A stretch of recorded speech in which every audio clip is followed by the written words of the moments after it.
Good morning, Padua. I'm Maddie. And I'm Meg. And on today's show, you'll learn Thanksgiving alternatives for vegans and vegetarians and one of our students' very Charlie Brown Thanksgiving. As well as see the seasonal flower display at Longwood Gardens and the beautiful mosaics in Philadelphia's Magic Gardens. All of this on today's PATV Cycle 7 show.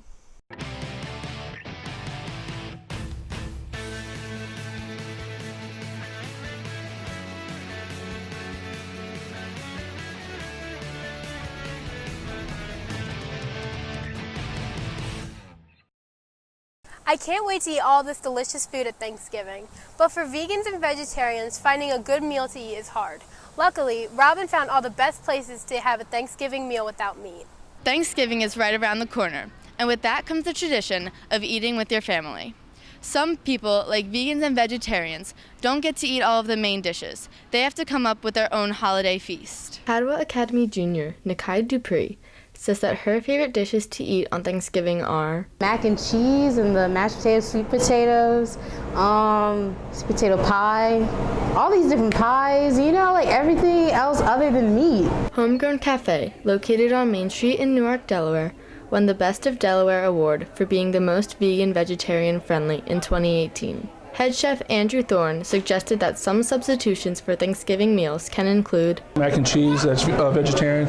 We braise it with a little bit of spices and onions and garlic, and then when it's all done, it actually tastes like a braised short rib. Or you can also do like a roasted cauliflower, and then have that as your roasted turkey, which is a great option. Roots Natural Kitchen offers salad and rice bowls that are fully customizable to cater to all dietary needs. Roots manager Jonathan Beal tells us how we can incorporate healthy choices into our Thanksgiving dinners.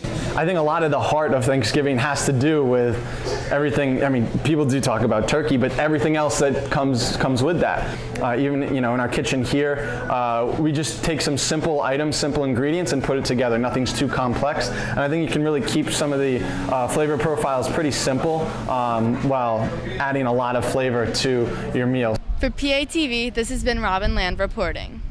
Thanks, Robin. Man, all of that Thanksgiving food sure did make me excited for Thanksgiving this year.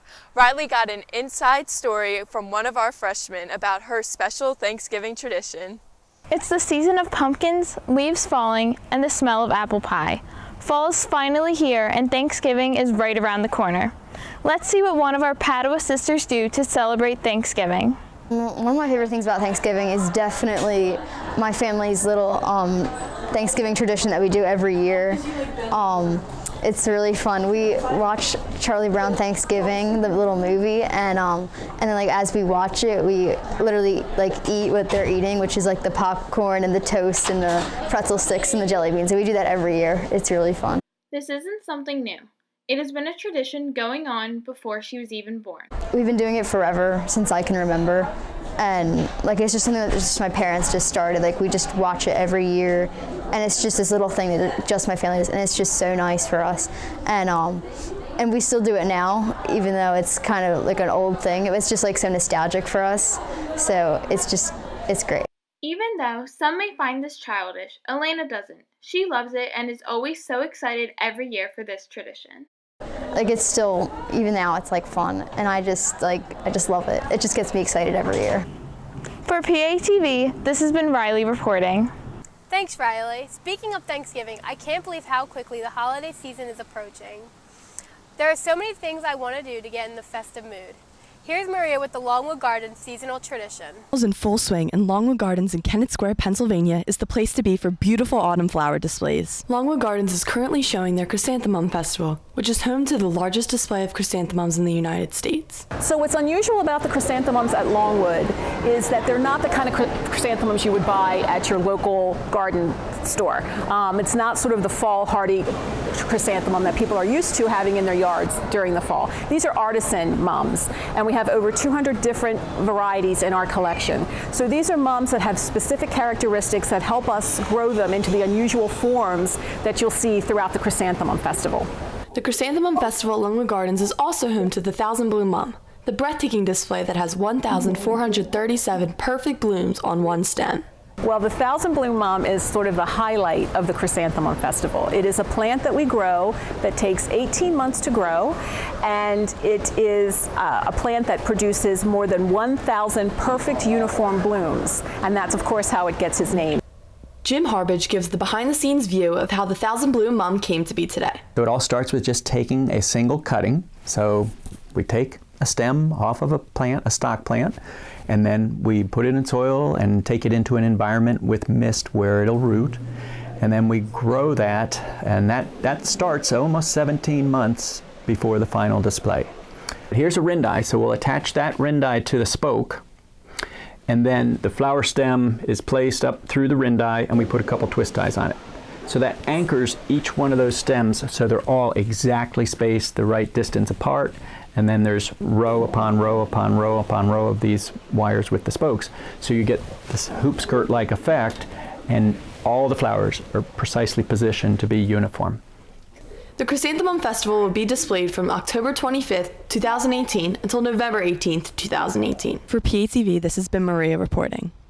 Thanks, Maria. I love checking out all the local gardens and flowers, but there's a new trend taking over that I can't wait to check out.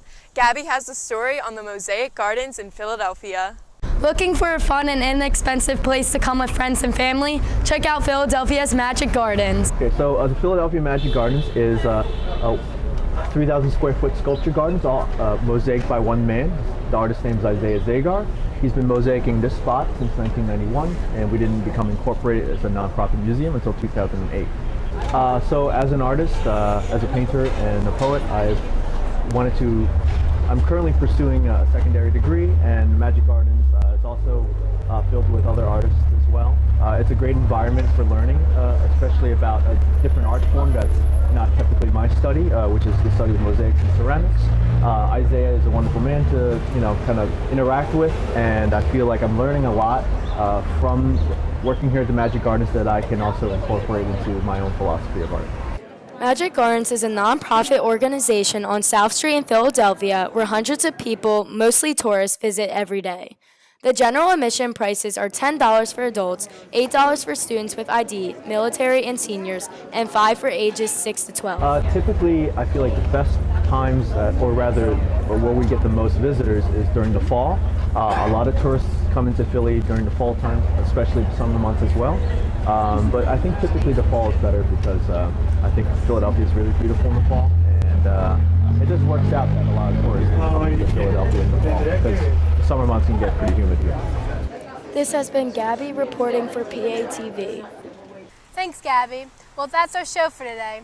Thanks for tuning in with us. Tune in next time to stay up to date with all things Padua.